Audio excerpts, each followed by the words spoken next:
Field.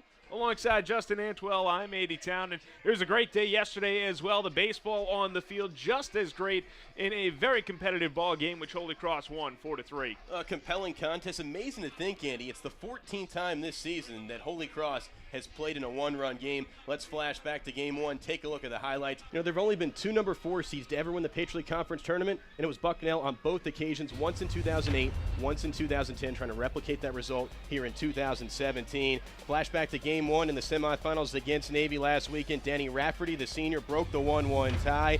That was more than enough for Connor Van Hoos. The first-team All-League selection dazzled. Curveball dots the outside corner, down looking, buckling the knee. Major League Baseball draft, Brennan, is next month, and they're 40 rounds. I think it'd be wise for one of the 30 baseball teams to take a flyer on Sam Clark. He shoots this one at deep center field. Drifting back is Maisel at the warning track at the wall. Clark cranks one over the wall and gone. 7th home run of the season for Sam Clark. Just some prodigious pop off his bat. 3-1. To a man who armed Holy Cross with the lead yesterday, and he's might arm him with the lead again. Rounding third and heading for home, it's Rinaldi. The throw from Chucky Scales will be cut off by Rafferty. Critelli shoots this one to deep center field. Smith at the warning track, leaping, gone! 24th career home run for Anthony Critelli. Tied for the program record. Welcome back to Hanover Insurance Park at Fitton Field. Just about ready for the bottom of the 6th inning. Holy Cross doubling up Bucknell 4-2. There are 10 finalists in Division I college baseball for the Senior Class Award, and this championship series is fortunate enough to feature 2 of them in Anthony Critelli for the Holy Cross College Crusaders and Brett Smith for the Bucknell University Bison. The Senior Class Award winner will be announced next month at the College World Series at TD Ameritrade Ballpark. It's all about community, classroom, character, and competition. Brett Smith, a mechanical engineering major. Anthony Critelli, an economics major. Critelli helps out with big brothers, big sisters in his free time as well. Of course, you see the numbers on the field, part of the consideration, but that award is a lot more than just what you see on the field.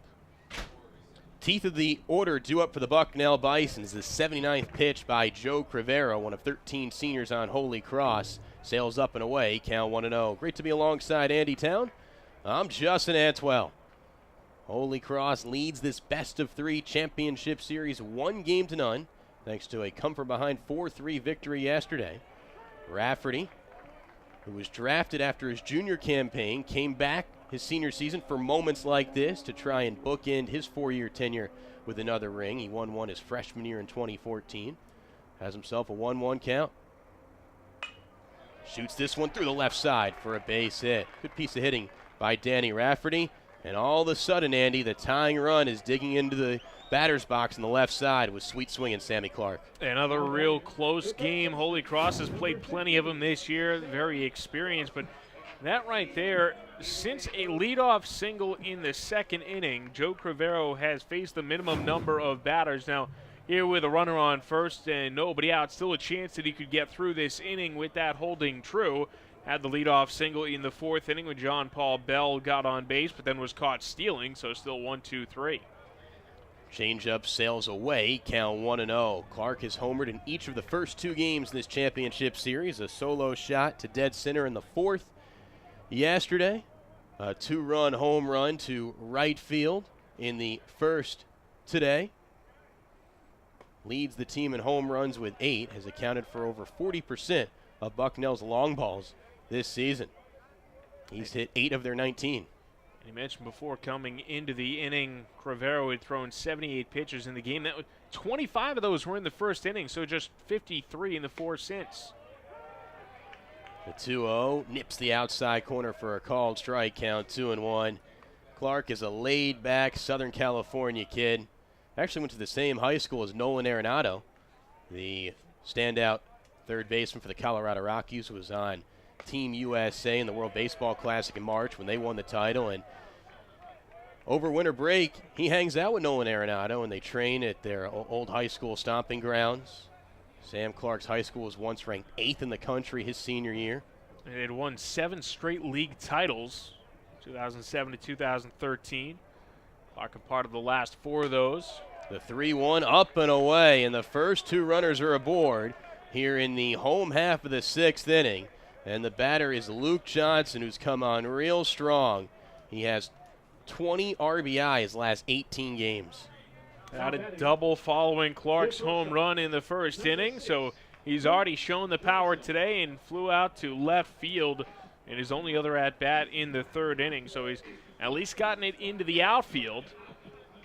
Right at Schlick last time, and a conversation on the mound as Greg DeCenzo saunters on out to talk with Joe Crivero and the entire infield. This is when baseball gets spicy and juicy. It's a chess match here. Coach DeCenzo out to meet with his defense and his starting pitcher. There's some activity warming up in the Holy Cross bullpen on the left field line, and Coach Heather is meeting with Luke Johnson. Probably thinking about a potential bunt situation, but here's the thing. Johnson, I just mentioned his propensity to drive in runs. He's the cleanup hitter. I would think you would let him swing away here. He's got 27 RBIs this season. Justin Finnan warming up in the Holy Cross bullpen.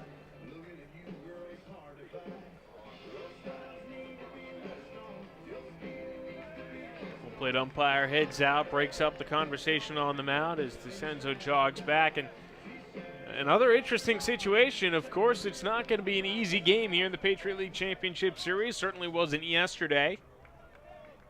Yesterday, Holy Cross played in their 14th one-run ball game this season. 2 on, nobody out for the cleanup hitter Luke Johnson, who in the opening day roster back in February, he was hitting in the 8-hole. That's how much he's improved throughout his junior campaign.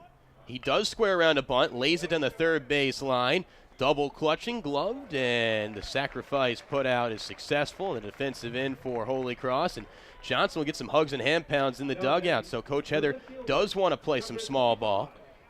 I think what really helps you in that situation and kind of take the bat out of his hands, just make him put down that sacrifice bunt, is the fact that you had nobody out, and now you're taking away the chance for a double play.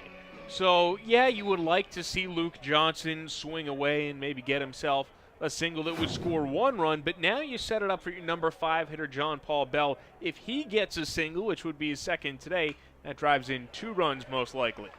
Bell hacks one into the netting behind home plate, count 0-1, a .275 hitter on the season, hits over 300 with runners in scoring position. It was a good bunt by Johnson because he made the third baseman come in and field that baseball. You know, if you deaden that right in front of home plate, the defense could have gotten the force out at third. The 0-1 to Bell, old school, no batting gloves.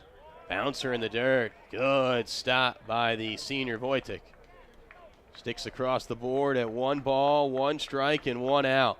Looked like it went through his body. As soon as he received that ball off the bounce, went right into his bare hand, and he pulled it behind his back, maybe trying to get the runner Rafferty to come a little bit further off the bag, fool him into thinking, no, I don't have the ball. If he gets off the bag, and he can throw it down to third and get the tag. The 1-1 to one of just 2 freshmen in the starting lineup for John Paul Bell. For Bucknell, it's John Paul Bell, but he will not see a pitch as Crivero steps off. Got to be very careful stepping off there, especially with the runners on second and third. Do not want to commit a balk. The 1-1. Another little splitter smothered by Wojtek. Count pushes to 2-1. They've talked a lot about family athletics. John Paul Bell has got some athleticism in the family as well. Cousin of Ty Montgomery for the Green Bay Packers. And yesterday we saw Bell make a couple over-the-shoulder grabs in the alley in left center. He looked like his cousin, former Stanford All-American, with the over-the-shoulder grabs. A single does not necessarily tie this game, as Clark is the tying run at second. Depends where it goes to, right. How well it's hit. We saw some base running issues with Bucknell yesterday that loomed large. If it's a blooper that falls in front of somebody in the outfield that can come on, moving towards home plate, have the momentum all ready to make the throw, then you likely hold the runner at third. But if it gets out, even if it's right at somebody deep in the outfield, if they have to chase it back, maybe a single, but likely can score 2. The 2-1. Check swing, did he go? Yes, he did, says the home plate umpire, John Epperson. Scott Heather extremely irate down the third base line, barking at Epperson. He probably at least wanted some help right there. I think that's why he's mad. He at least wanted an appeal. That's a huge swing pitch because 3-1 and 2-2, it's a big difference. It was pretty close. I'm not entirely convinced that he went around, but I think you're absolutely right. In that situation, would have been great to ask for help from James Albert down the third base line. 2-2 count, infield back. They'll concede a run for an out. That's what you want to do when you nurse a 2-run lead at this juncture. Ground ball to second base. Coming home, it's Rafferty. It'll be an RBI for Bell. But Holy Cross, they're satisfied. They still lead by 1. Bucknell does have the tying run now 90 feet away for a .333 hitter with runners in scoring position in Kiefer Rawlings. Real tough situation here. Again, so many one-run ball games that Holy Cross has played in this year, and Greg DeCenzo talked about that earlier this week. They've got those experience, and they expect them to be close. They lost, I believe it was 3-2 last year in Game 1 of the Patriot League Championship Series in 10 innings, 1-0 in the championship game, and in Game 3 that was. Big spot for the junior from Maryland, Kiefer Rawlings. .270 hitter this year after just a .238 hitter combined his first 2 years. Curveball breaks in, belt high for a strike. Count levels at 1-1. 2 outs, runner on third. Holy Cross clinging to a 4-3 lead. The pitch. Curveball high. Count 2-1. It'll be interesting to see how they use all-league reliever George Capon today here, Andy. Threw 40 pitches to tally 5 outs yesterday, much-needed outs in relief of Brendan King, who dazzled through 7 1/3. The 2-1 swing and a miss. Count 2-2. Rawlings needs to take a deep breath. You don't need a 2-run home run here. A short single can tie this up. Well, Capon will definitely be available for as long as he's asked to go. He had an inning at the end of Game 1 last week in the doubleheader against Army. Closed out that game with the bases loaded, got a double play, and then 3 2/3 innings in Game 2 to close it out. 2 balls, 2 strikes, 2 outs. Tying run at third base for Kiefer Rawlings. Swing and a miss, strike 3. Joe Crivero is fired up. He minimizes trouble. 6 in the books from Hanover Insurance Park at Fitton Field. Holy Cross in a 1-run game once again. They nurse a 4-3 lead here on the Patriot League Network, powered by Campus Insiders.